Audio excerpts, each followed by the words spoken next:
Hey guys, what's going on? It's Ash here coming at you today in Brawl Stars. Today we're going to do a video on 3 of my favorite brawlers. 2 are common and 1 is rare. It's going to be Nita, Poco, and Jessie. This is my favorite combination, excluding epic and legendary brawlers, and I've done a lot of videos on Crow, I've done a lot of videos on Spike, I've done one on Poco before as well, but I've never really touched on my favorite common brawlers, so today we're especially going to focus in on Jessie and Nita. So I am playing here, and this is just such a solid group here, having the Jessie, the Nita, and of course Poco. Poco can heal, Poco has that nice spread. It's the skill cap on Poco is very low compared to other brawlers, meaning that you don't have to be an expert player to do very well at Poco. Same thing goes with Shelly and to an extent to Bull as well. When you have that wide range, well, having that precise aim doesn't necessarily, hamper you if you don't have that precise aim like it would on, say, Brock or somebody like that, where the skill cap is much, much higher. So today we're going to talk a little bit about this trio in a relatively short video and just show you can see I'm playing with V Jov in Rebel, and they're both really good players as well. We synergize really good on this team. I want you guys to try to pay attention to what we're doing here and try to emulate this when you and your friends go to brawl in Smash and Grab, or really this combination because of the utility scores, which I showed you on the first screen, and that's from the Brawl Stars Wiki from Mobile Gamer Hub. I'll link that entire list for you guys in the description below. But because the utility and the crowd control and the power and the range, basically these 3 brawlers are some of the best, along with Crow, is in terms of scoring well in every single category. And you can see there I was able to get star player with Jessie on a team of Poco and Nita, which is not very easy to do. You have to get value out of your super ability, and that's the next thing that we're going to talk about today, especially with Jessie and Nita. Is I have a little tip for you guys if you're playing them.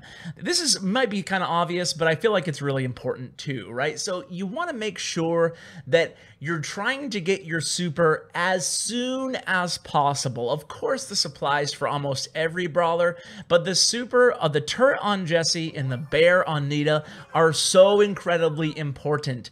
So when you're playing Nita or you're playing Jessie, you want to make sure that your early hits are connecting. You can see there's going to be, I think there was a match or 2 here where I missed several times in the beginning. That actually costs you a lot, especially when you're playing like we are at the very top of ladder right now. There's not a lot of players up here, so we end up playing the same guys over and over again right now since it's still in beta.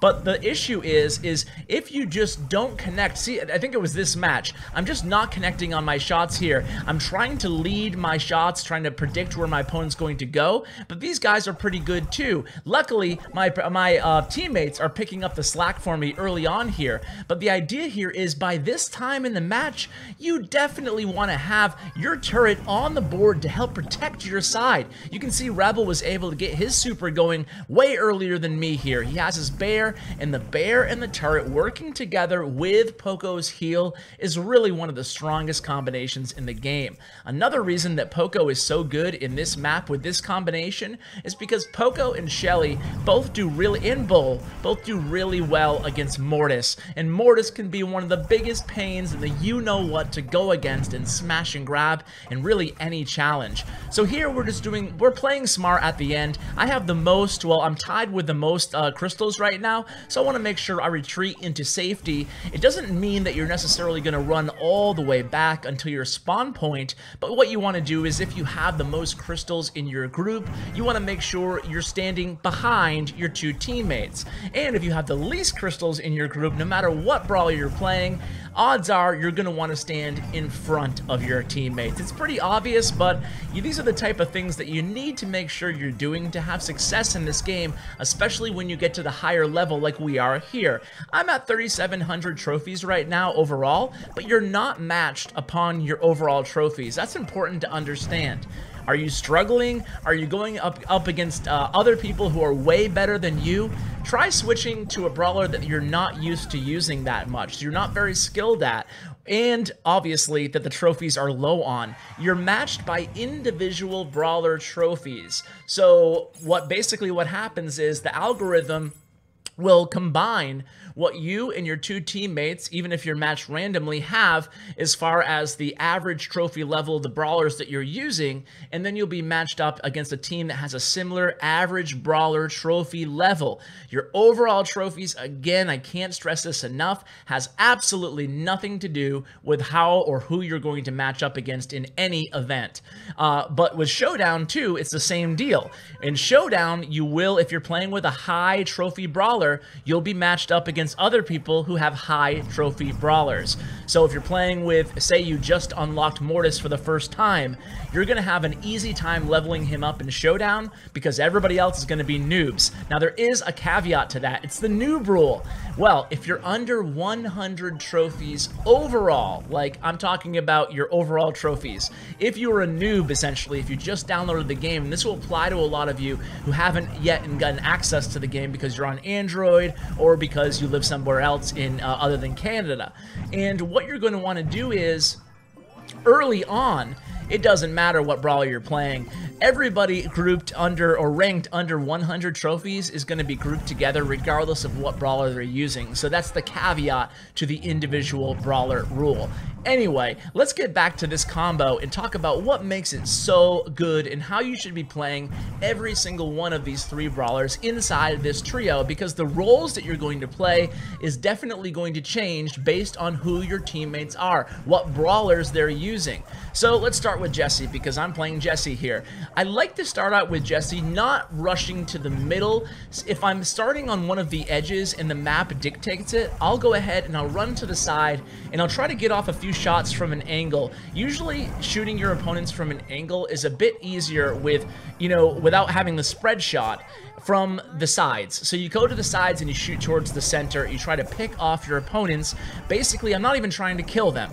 I'm trying, again, can't stress this enough, I'm just trying to charge my super. I want to get that turret down in the arena, I guess. I want to get the turret down in the arena, similar to Nita. Nita wants to just connect and get that bear spawned. Once you have the turret and the bear, you're going to be in a huge position of strength in terms of where your opponent's going to have to be very, very aggressive to break through your fortification. That's why playing with both Nita and Jessie in the same team can be totally OP.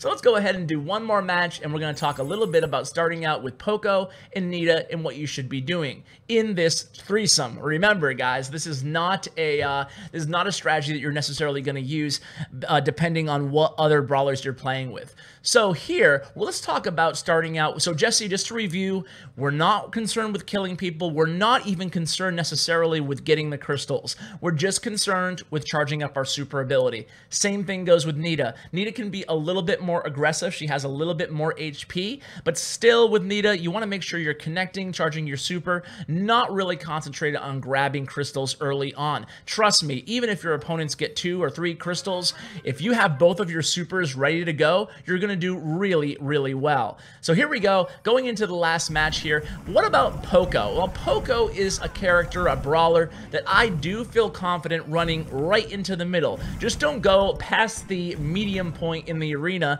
Make sure that you're staying with your opponent so they can, or their teammates rather, so they can support you. So what you want to do here on Poco is, because you have that spread shot, you can really kind of play, look at what the opponent, the opposing Poco is doing right now. He's kind of trying to develop some sort of territory or maybe claim some territory in the center of the map. If I didn't miss that Shelly, I would have killed her there, unfortunately, but you can see why that was advantageous by me to just try to pick off from the side rather than going into the center. In this match, I was able to get a relatively early charge on my super ability. So Poco, you can be a little bit more aggressive with. However, I just wouldn't stand right in the middle of the arena like that opposing Poco was doing. I would move a lot. Look at how VJOV plays this Poco here. You can see he's moving a lot and he's kind of twisting and turning. That way he's not an easy target for the opponent. Make sure you take cover in grass whenever you have the opportunity, even if your opponent knows where you're heading. A lot of people don't take advantage of the grass and the hiding ability because they think, okay, my opponent already knows where I am, I'll just stay in the open. But as soon as you enter that grass, you're going to be off the radar for them, so take advantage of it, even if you're just staying put. So guys, this is a great combination of brawlers. I hope you guys give them a shot. Let me know what your favorite common or just common and rare combination of brawlers is in the comments below. Really appreciate you guys watching. Want to give a huge shout out to my YouTube partner, Bren Chong.